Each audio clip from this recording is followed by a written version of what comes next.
Friends, welcome to our YouTube channel sir Abdul Sattar Khan. 10th Hindi Lok Bharati चौथी कविता है मन। इसका से पढ़ेंगे और पढ़ के इसे समझने की कोशिश करेंगे। कविता का सरल अर्थ भी समझेंगे। घना अंधेरा चमकता प्रकाश और अधिक करते जाओ पाने की, मत सोचो जीवन सारा। जीवन नैया मंझधार में डोले, जीवन नैया मंझधार में डोले, संभाले कौन। रंग बिरंगे रंग संग लेकर आया फागुन। कांटों के बीच खिलखिलाता फूल देता प्रेरणा, भीतरी कुंठा आंखों के द्वार से आई बहार। खारे जल से धुल गए विषाद मन पावन, मृत्यु को जीना जीवन विष पीना है जी विषा। मन की पीड़ा छाई बन बादल, बरसी आंखें चलती सात पटरियां रेल की फिर भी मौन। सितारे छिपे बादलों की ओट में, सूना आकाश तुमने दिए जिन गीतों को स्वर हुए अमर। सागर में भी रहकर मछली प्यासी ही रही। अब ये जो कविता है ये विकास परिहार ने लिखी है और इस कविता के हम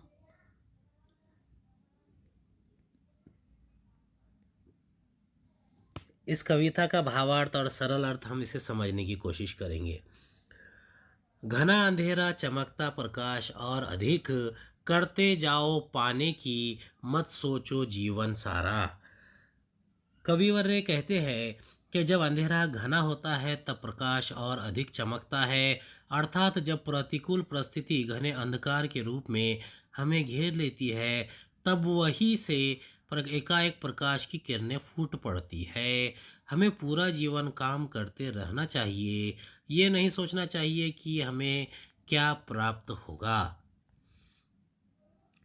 अब जीवन रूपी नैया के लिए, जीवन नैया मझधार में डोले, संभाले कौन।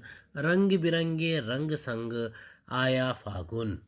अब यहाँ पर कविवर्य कहते हैं कि जीवन रूपी नैया यदि संसार रूपी सागर में डगमगा रही है तो उसे कोई अन्य संभालने के लिए नहीं आएगा।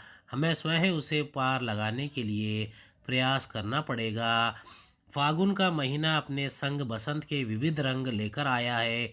ये समय उल्लास और उमंग का समय है, अतः हम सभी को कुछ समय के लिए चिंताओं और परेशानियों को भूलकर बसंत ऋतु का आनंद लेना चाहिए। कांटों के बीच खिलखिलाता फूल देती प्रेरणा, भीतरी कुंठा आंखों के द्वार से आई बाहर। कविवर्य कहते हैं कि गुलाब का फूल कांटों के बीच भी हंसता है, खिलखिलाता है। वो हमें हर पल प्रेरणा देता है कि परेशानियों से घबराए बिना अपना काम करते जाना है। जब नेत्रों में अश्रु बहते हैं तो यह मानना चाहिए कि मन की कुंठा नयन रूपी द्वार से बाहर आ रही है। खारे जल से धुल गए विषाद मन पावन, मृत्यु को जीना जीवन विष पीना है विष पीना है जिजीविषा। जब नेत्रों से अश्रु बहते हैं तो यह समझना चाहिए कि आंसुओं के खारे जल के साथ मन का संपूर्ण विषाद धुल गया है और मन पहले के समान पावन हो गया है। प्रत्येक मनुष्य के जीवन में अनेक परेशानियां आती है, चिंताएं हैं और अनेक प्रसंग अप्रिय प्रसंग आते रहते हैं। ऐसे में जीवन रूपी संग्राम में डटे रहना हमारी जिजीविषा का प्रमाण है। मन की पीड़ा छाई बन बादल, बरसी आंखें चलती सात पटरियां रेल की फिर भी मौन। यहाँ पर कविवर्य कहते हैं कि जब आकाश में बादल बहुत घने होते हैं तभी वर्षा होती है, इसीलिए रेल की पटरियां अनंत काल से साथ चल रही है परंतु वे सदा मौन रहती है, एक दूसरे के साथ कभी बात नहीं करती। सितारे आकाश का श्रृंगार है, सितारे छिपे बादलों की ओट में सूना आकाश तुमने दिए जिन गीतों को स्वर हुए अमर। सागर में भी रहकर मछली प्यासी ही रही। सितारे आकाश का श्रृंगार है, वे आकाश की शोभा बढ़ाते हैं। जैसे ही सितारे बादलों की ओट में छिपे आकाश सूना हो जाता है, ठीक इसी प्रकार कुछ लोग हमारे जीवन में अत्यंत महत्वपूर्ण होते हैं। उनके चले जाने पर या विमुख हो जाने पर हम मानो हमारा जीवन निरर्थक हो जाता है। तुमने दिए जिन गीतों को स्वर हुए अमर। कवि के अंदर अनोखी सामर्थ्य होता है, वो जिन गीतों को स्वर देता है वो अमर हो जाते हैं।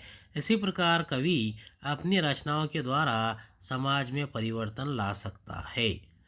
सागर में भी रहकर मछली प्यासी रही। सागर में अर्थात जल राशि होती है, परंतु खारा होने के कारण अतः होने पर भी वो जल राशि पीने योग्य नहीं होती। उसी प्रकार कोई व्यक्ति कितना भी बड़ा या धनवान क्यों ना हो, यदि वो किसी ज़रूरतमंद के काम नहीं आ सकता तो उसका बड़प्पन व्यर्थ है। उम्मीद है आपको हमारा वीडियो पसंद आया होगा। अगले वीडियो में दोबारा मुलाकात होगी। खुदा हाफिज़।